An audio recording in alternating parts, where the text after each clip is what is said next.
శ్రీనివాస్ గారు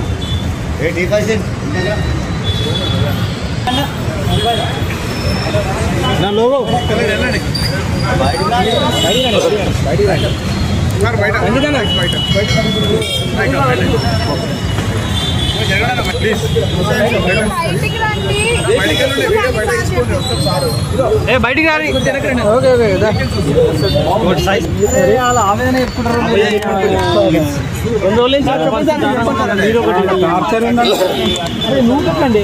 మన TRP పక్కబెట్టి first వాళ్ళ పాలన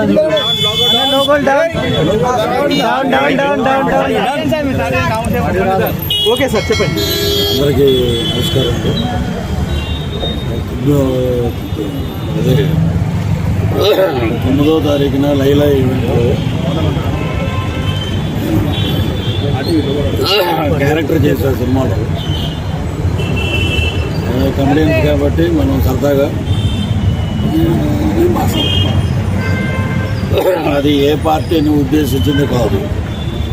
పార్టీ ఇది మాట్లాడాలంటే పొలిటికల్ వేదికలు సపరేట్ ఉంటాయి. నేను మాట్లాడిన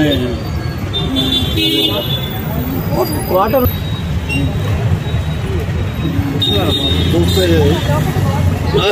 చాలా పర్ఫెక్ట్గా మాట్లాడుతున్నాను. దీన్ని వైఎస్ఆర్సీపీ సోషల్ మీడియా సినిమా పక్కన పెడతాం. బూతులు ఇంట్లో వాళ్ళ మీద, చనిపోయిన తల్లి మీద అసహ్యకరమైన సభ్య సమాజం తలదించుకునే విధంగా మాటలు మాట్లాడి నా హెల్త్ డిస్టర్బ్ అయ్యి నేను ఐబీకి అయ్యి కింద పడిపోతే వైఫ్ లేదండి, వేరే చోట ఉన్నారు.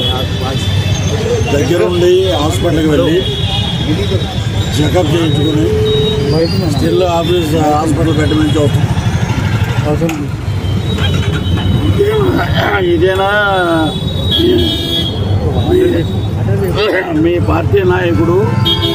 నల్లని తిట్టండి, నల్లాంటి తిట్టండి, చెల్లిని తిట్టండి, ఇవి నేర్పారా మీకు?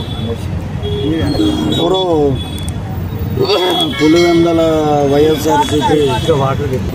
వైఎస్ఆర్సీపీ యూత్ అంటే సాక్షి, ఇంకొక అతను అనిల్ పేరు ట్విట్టర్లో, ఫేస్బుక్లో, వాట్సాప్లో నా నెంబరు పోస్ట్ చేశాడు. అది చాలా క్రైమ్ అండి. అది దాని మీద సైబరాబాద్కి నేను కంప్లైంట్ చేశాను. పరువు నష్టం దావా కూడా వేస్తున్నాడు. ఎక్కడ ఇచ్చాను? ఆంధ్రాలో మా హోమ్ మినిస్టర్ మంగళపూడి అనిత గారికి కూడా మీరు జరగండి కంప్లైంట్ ఇస్తున్నాను. ఇక్కడ కూడా సినిమాలో కంటెంట్ బాగుందనుకోండి, సూపర్ హిట్. నేను చూడొద్దు సినిమా అంట మీరు మానేస్తారా? ఎవరికి ఇప్పుడు నా ప్రొఫెసర్ నాగేశ్వరరావు గారు మాట్లాడారు, పృథ్వీరాజ్ మాట్లాడకుండా ఉంటే లైలా సినిమా గురించి ఇంత పబ్లిసిటీ లేదు. ఈరోజు సినిమా విశ్వక్సేని కానీ, ప్రొడ్యూసర్ గారు కానీ, నాన్నగారు కరాటే రాజు గారు కానీ నేను మాట్లాడాను. They are very happy. ఇది ఎందుకు మధ్యలో? సో సినిమా పరంగా 14 రిలీజ్ అవుతుంది. Super duper hit cinema. రాజకీయంగా నా మీద ఆరోగ్యాన్ని, వ్యక్తిగత ఇమేజ్ని డ్యామేజ్ చేశారు కాబట్టి మా లాయర్ ద్వారా, మా హోమ్ మినిస్టర్ గారి ద్వారా డెఫర్మేషన్ చూశారు. ఇక మీదట ఎవరి జోలికి పోవద్దు, నా జోలికి అని కాదు. ఇలాగ ఇంట్లో ఉంటే అమ్మాయి మీద ఒకప్పుడు మా జీవితాలతో ఆడుకున్నారు. మనకి ఎంత జరిగినా కూడా ఇంకా బుద్ధి రావాలి. ఇప్పుడు మీ బర్త్డే 11వ తారీఖు అన్నాం అనుకో, పృథ్వీరాజ్ 11 అన్నాడు, మమ్మల్ని ఇలా అన్నాడు అలా అని అంటారు. 11 అంటే మీకు ఎంతకంత ఉడుకు ఉన్నది ఉన్నట్టే మాట్లాడాం. మేము ఉన్నది ఉన్నట్టు మాట్లాడే అది సినిమాని సినిమాగా చూడండి, సినిమాని ప్రేమించండి. హీరో ఎంత కష్టపడ్డాడో మాకు తెలుసు, గౌరవించండి, సినిమాని హిట్ చేయండి. ఎదవ నీచమైన రాజకీయాలు ఉంటే పృథ్వీరాజు పొలిటికల్ సినిమా ఒకటి చేస్తాడు, అప్పుడు చూసుకుందాం, అప్పుడు మాట్లాడదాం. ఇలాగ చిల్లర రాజకీయాలు చేయకండి. నా ఆరోగ్యానికి, నా వ్యక్తిగత ఇమేజ్ని మొత్తం డ్యామేజ్ చేశారు కాబట్టి కోటి రూపాయలు డెఫర్మేషన్ సూట్ అనిల్ అన్న కూడా మీద వేస్తున్నాను. జిరాక్స్ వన్ చేశాడు క్వశ్చన్ ఇప్పుడు అరే మొబైల్ ఇది వీడి నెంబరు, ఇది చూడండి సార్. వీళ్ళు పోస్టింగ్ పత్రికలో పెట్టారు కదా.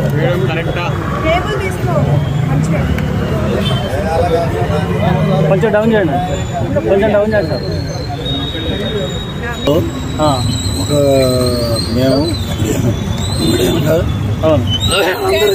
డౌన్ చేయరండి, ఒక్క నిమిషం మేడం. అనిల్ అన్న ఒకటి నెంబర్. అనిల్ ఏమన్నా పేరు? అనిల్ ఉపేందర్ అర్జుడు. కొంచెం వెనక పెడితే ఏంటంటే నాకు కామెంట్స్ పెడుతున్నారు, వాళ్ళందరికీ థ్యాంక్స్ చెప్తున్నా. ఎందుకంటే నువ్వు అలాగా నువ్వు ఇలాగా అని చెప్తున్నారు. మీ అక్కలు, మీ చెల్లెళ్ళు, మీ అమ్మలు అలాగే ఉంటుండొచ్చు కాబట్టి నన్ను అలా ట్రోల్ చేస్తున్నారు. అదంతా నేనే పట్టించుకోను, ఎందుకంటే భగవంతుడు ఉన్నాడు, కంపల్సరీ భగవంతుడు చూస్తాడు. ఇక మూవీ గురించి వస్తుందా, ఆయన కామెడీ ఆర్టిస్ట్ కామెడీగా చేశారు. అది వాళ్ళ సినిమా ప్రమోషన్ కోసం వాళ్ళు అలాగా క్రియేట్ చేశారు అంతే. ఇప్పుడు ఏంటంటే ఒక సినిమా తీసామనుకో, ప్రమోషన్ చేయాలంటే డబ్బులు కావాలి బాగా. ఓకేనా, ఒక మూవీ చేశారు. ఇప్పుడు చిరంజీవి గారు, పవన్ కళ్యాణ్ గారు, వాళ్ళ మూవీ అంటే అది రిలీజ్ అవ్వక ముందే వాళ్ళకి తెలుస్తుంది ఎప్పుడు వస్తుంది మన ఆవేశంగా చూస్తాము. కానీ ఒక చిన్న హీరో మూవీ చేశారనుకోండి, ఆ మూవీ అందరు చూడాలి అంటే పెద్ద ప్రమోషన్ కావాలి. ఆ ప్రమోషన్ చేసుకోవడానికి ఎవరున్నారు అని వాళ్ళు టార్గెట్ చేశారు. ఆ టార్గెట్ లో ఎవరు దొరికారు? అది ఒకటి చాలా పబ్లిసిటీ చేశారు అంతే, అంతకు మించి ఏం లేదు ఇక్కడ. కావాలని రాజకీయ నాయకులు మాత్రం మేము ఎప్పుడు మాట్లాడాం. మేము సినిమాలాగే చేస్తాము, రాజకీయానికి సినిమాకి సంబంధం లేదు. దయచేసి ఈ వయసు వాళ్ళందరూ గమనించాలి. సినిమాలాగా చూడండి, రాజకీయం గురించి అస్సలు కాదు.